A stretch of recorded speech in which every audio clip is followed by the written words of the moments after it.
Momento de dar paso al próximo postulante. Recibimos a José Alejandro Vargas Guerrero. Bueno, buenos días, doctor José Alejandro Vargas Guerrero. Este Consejo Nacional de la Magistratura le va a permitir una exposición libre de 5 minutos, donde usted podrá hablar de sus credenciales académicas, hojas de vida o cualquier otra información que usted considere pertinente para su evaluación a ser juez del Tribunal Constitucional. Después, entonces, los consejeros podríamos tener hasta 15 minutos para hacer también preguntas concernientes a esa evaluación. Muchas gracias por su participación y muy buena suerte. Gracias, señor presidente. Un saludo para usted y los honorables integrantes de este Consejo Nacional de la Magistratura.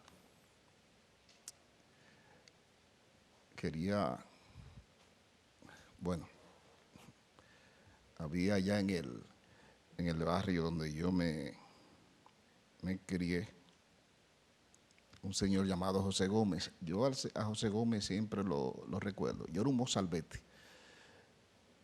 El señor José Gómez era extraordinario.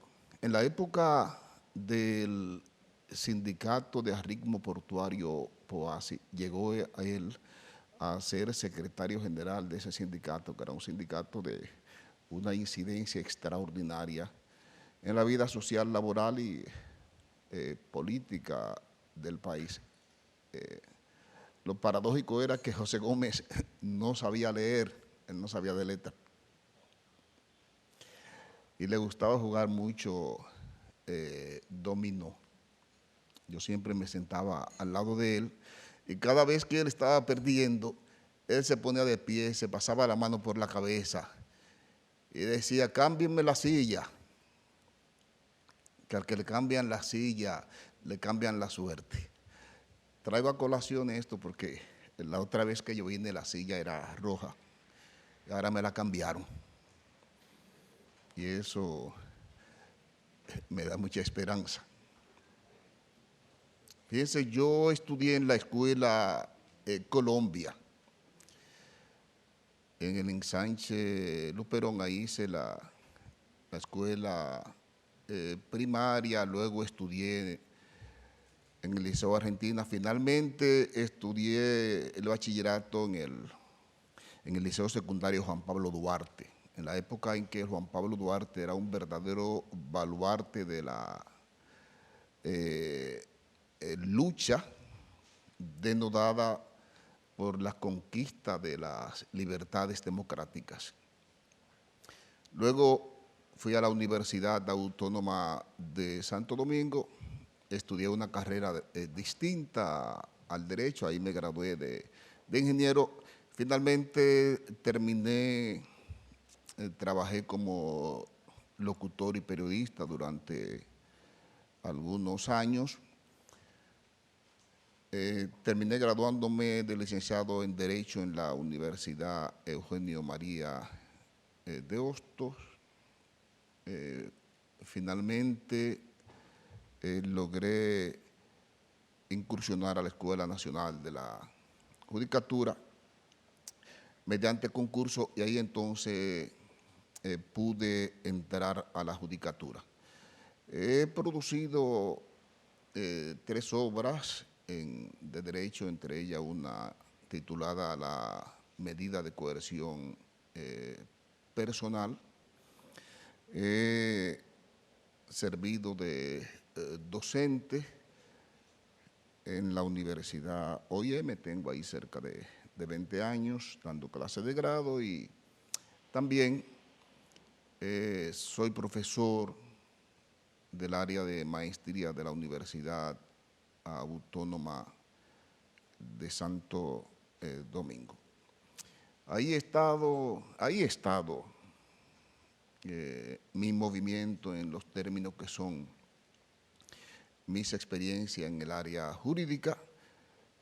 Tengo ya más de 15 años como juez en primera instancia. Actualmente me desempeño como coordinador de los juzgados de la instrucción del Distrito Nacional y en la oficina de atención permanente. Esas son mis experiencias. Los demás están consignados ahí en la hoja de vida, en el currículum depositado para ser evaluado por el Consejo Nacional de la Magistratura. Tengo un criterio muy personal en torno a lo que es un juez, sobre todo en materia penal y en materia constitucional. Siempre he dicho que para ser juez no se requiere ser científico. Lo que se requiere es tener actitudes para ser juez, para entender al ser humano, sobre todo en el área penal y en el área constitucional. Vivo y siempre recuerdo la experiencia de uno de los doctrinarios más acabados que tiene el derecho penal, que se cometió el error de ponerlo como presidente de la Suprema Corte de un país, y él es que es tan brillante como doctrinario, terminó siendo un fiasco ya como juez. Es decir, que si se tratara de ser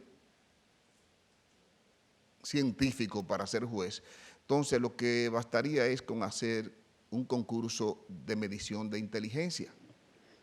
Sin embargo, eso no basta. Ya tenemos la presentación, doctor, que está concluyendo. Gracias, muchas gracias. Entonces, podemos continuar, señor presidente, con los demás. Muchas gracias. El diputado Víctor Fadul. Muchísimas gracias, señor presidente. Buenos días, magistrado Vargas. Usted que tiene gran experiencia como juez penal, ¿qué opinión le merece la garantía del debido proceso en la lucha contra el crimen y la impunidad? ¿Y cómo ve usted la evolución de dicha garantía en el derecho procesal penal? Bueno, gracias. Bien, bueno, las garantías son de extrema importancia porque tienen rango constitucional. Merced a que una gente haya cometido una infracción, no puede ningún juez obviar esa garantía constitucional, porque evidentemente la injusticia sería peor que el propio castigo, que el hecho que se comete. Entonces, la importancia es extrema. No me imagino ningún juez, no me imagino un juez juzgando sin tomar en cuenta ese debido proceso de ley constitucional y ese debido proceso de ley. Es decir, que es obvio, las garantías son determinantes y tal vez la gente no entienda a veces por qué los jueces tienen que ponderar incidentes, tienen que propiciar que las audiencias se desarrollen dentro de un marco en que se le permita a los imputados defenderse, que se garantice la contradicción, que se garanticen esos derechos. Quizá la gente no los entiende. Es difícil que una gente sea procesada sin esas condiciones. Procesar a una gente, a un imputado, y respetándole esas garantías, entonces sería como retornar a un Estado no democrático y de derecho. La gente, cuando usted le condena y usted le respetó su derecho y le hace ver que merecía ese castigo, usted no se va a ganar un enemigo. Ahora, cuando usted atropella a un ser humano en virtud del poder que usted cree que entiende como juez, entonces usted se va a ganar a un enemigo. Lo peor que le puede pasar a un juez es pensar que es poderoso. El juez, todo el mundo puede pensar que tiene poder. El único que no debe pensar que es poderoso es el juez. El juez lo que tiene es un privilegio que le otorga la sociedad para juzgar. jamás en la vida puede pensar que tiene poder. Yo no quisiera estar frente a un juez que piense que él es poderoso o que él se parece a Dios. Yo creo que el juez tiene que ser humano y entender que tiene un papel para juzgar. Tiene que hacerlo con humildad.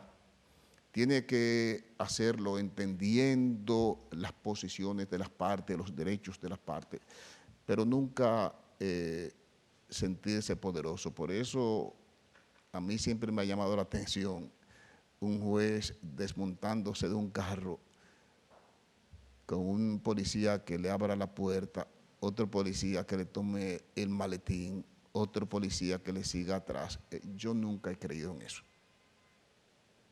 Y se lo reitero, un juez poderoso, un juez que se crea con poder, es un peligro. Muchas gracias, magistrado. Yo creo que todos los que creamos que somos poderosos en cualquier posición de nuestra vida es un peligro. Sí. Porque todo poder es pasajero. Le vamos a dar la palabra al senador Eduardo Estrella. Gracias, presidente. Magistrado, usted que se ha destacado en tantos juicios, le damos mucho seguimiento. ¿A cuáles factores usted atribuye que las acciones de querellamiento popular permitidas en el proceso penal no hayan prosperado como habría de esperarse en los casos de corrupción pública? Bueno, usted sabe que, estamos viviendo la experiencia. Estamos viviendo la experiencia. ¿A qué se debe eso? A que las instituciones se fundamentan en el principio de buena fe. Y no todo el mundo va a ejercer cargos públicos con esa buena fe. Y a veces se distorsiona esa función. Y hemos vivido un caso reciente que no quiero ni mencionarlo, porque fíjese, la Constitución de la República y la propia ley le ha permitido al ciudadano que participe de manera directa en los querellamientos cuando se trata de actos que pudieran ser cometidos dolosos por funcionarios públicos. ¿Cuál es la finalidad de ese propósito?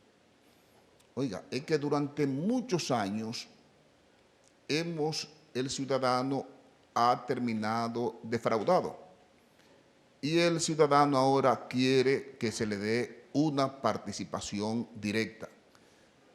¿Por qué? Bueno, el Ministerio Público tiene la función de representar a la sociedad, pero ha fallado en ocasiones. Y como ha fallado, ha habido una evolución del constitucionalismo y el ciudadano ha querido que se le dé participación ya en esa lucha en contra de los actos dolosos cometidos por funcionarios públicos. Y como el ciudadano ya lo ha exigido, entonces el legislador y la Constitución lo han entendido y le han dicho, mira, cuando se trate de actos doloso cometido por funcionarios públicos, yo te voy a dar la facultad de que cualquier persona pueda querellarse. Y no es que esa persona que se querella vaya a beneficiarse. Fíjense que ni siquiera se le permite constituirse como víctima. No se le considera ni víctima. Lo que se le considera es querellante para que además del Ministerio Público representar los intereses de la sociedad, ahí esté esa persona también para ayudar a representar los intereses de la sociedad en caso de que el Ministerio Público falle. El artículo 85 del Código Procesal Penal, eso es lo que persigue. Incluso ustedes ven que las entidades sin fines de lucro que pueden querellarse en violaciones de medio ambiental, en violaciones que afecten bienes colectivos y difusos, ni siquiera se le considera víctima para que no tengan derecho a reclamar daños y perjuicios, sino que asuman una labor de vigilancia para que los hechos no se queden impunes. Y seguiremos así, porque es que la evolución constitucional para llegar aquí, fíjense, ¿por qué ahora existe el referendo? El referendo existe porque ya el ciudadano ha dicho, mira, mis representantes me han fallado en muchas ocasiones. Ya yo quiero que en temas tan importantes como la reforma constitucional y otros temas, a mí se me dé una participación directa, que se me pregunte si quiero o no quiero, porque ya estamos cansados de que los representantes nos fallen. Y esa es la finalidad. Es decir, no es casual lo que está pasando. Lo que pasa es que estamos abordando la participación del ciudadano de forma directa y dejar esa forma pasiva de permitir que sean mis representantes que aboguen por mí cuando tantas veces me han fallado. Muchas gracias, magistrado. Muchas gracias, senador Bauta Rojas. Buenos días, magistrado Vargas Guerrero.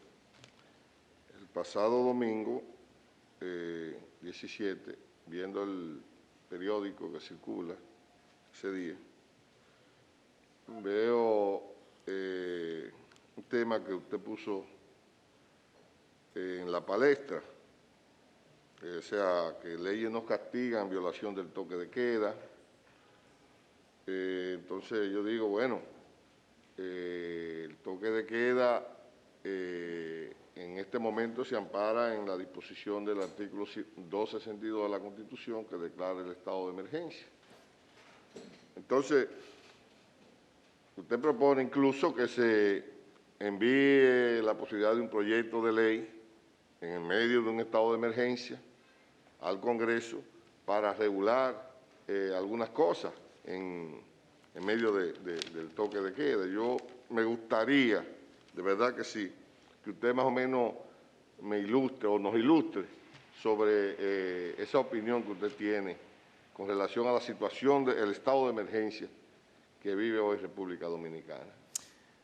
Fíjese, esa opinión salió a relucir el domingo pasado porque me requirieron de ello, el sábado pasado. Pero esa propuesta viene del 7 de abril del año 2019, cuando comenzó la pandemia. ¿Por qué? Bueno, fíjese que cuando a las cosas se le buscan tanta vuelta y tantas explicaciones, quiere decir que no está claro.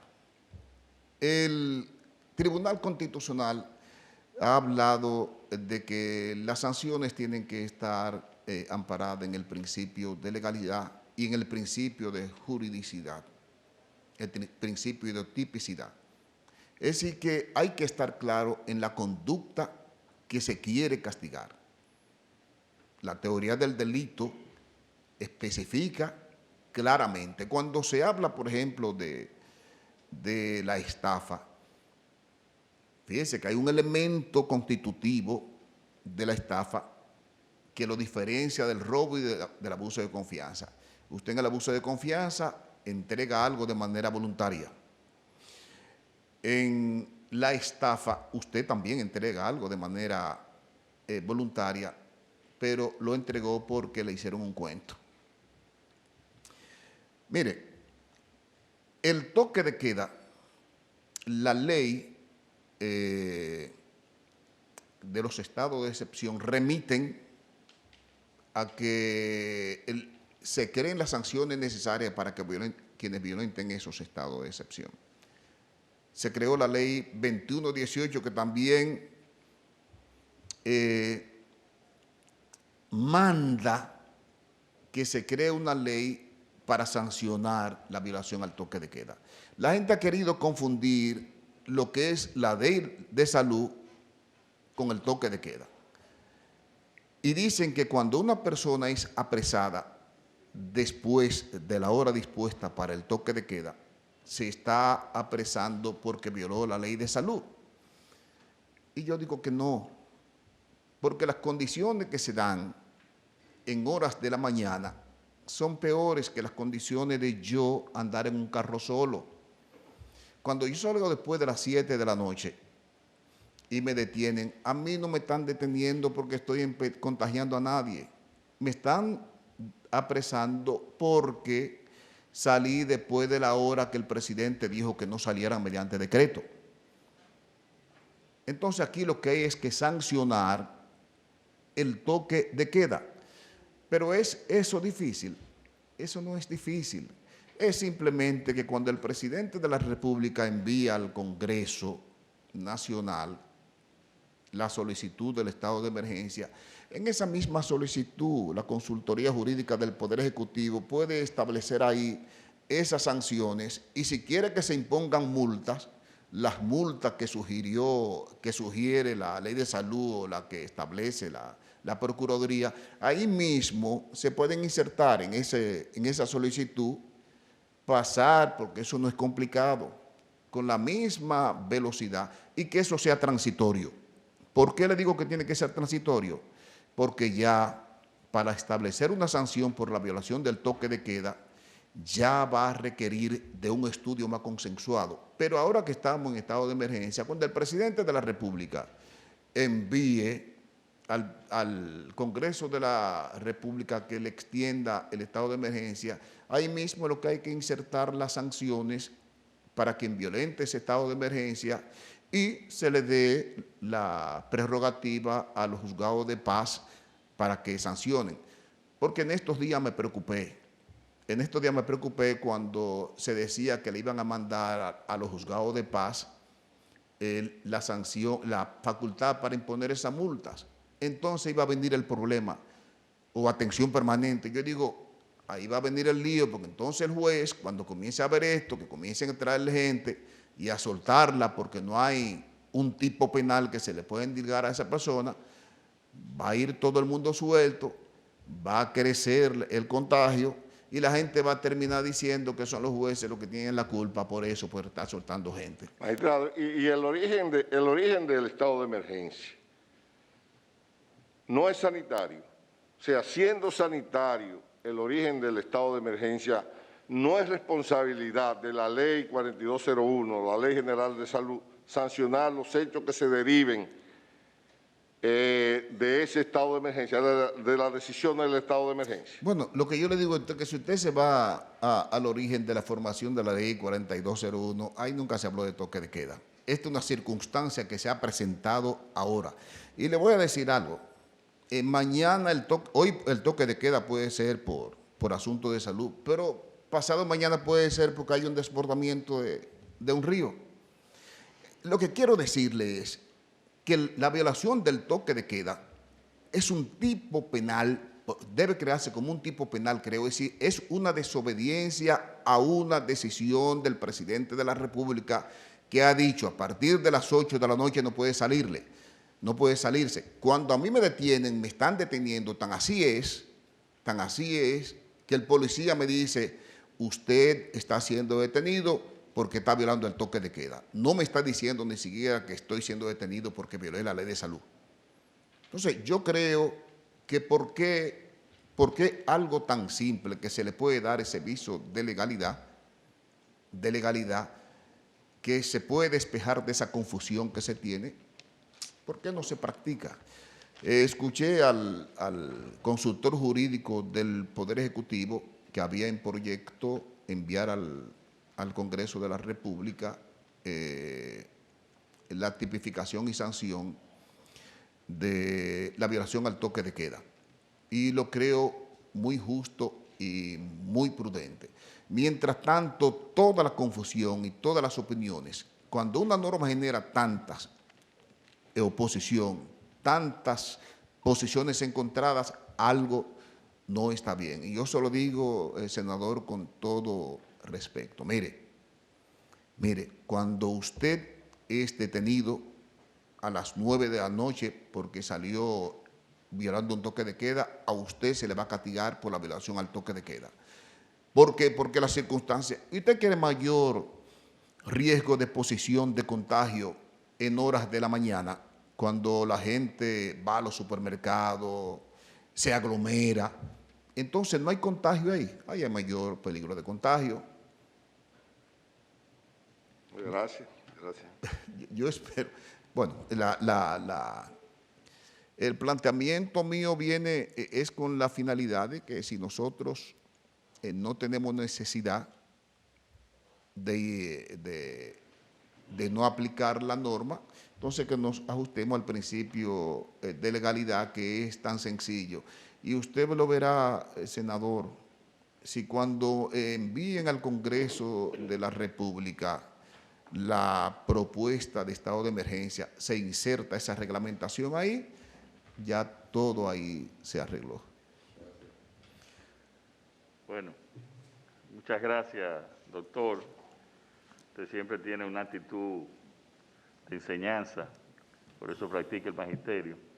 Que tenga muy buenas tardes y mucha suerte. Bueno, gracias, señor presidente, y yo espero que al cambiarme la silla me haya cambiado la suerte.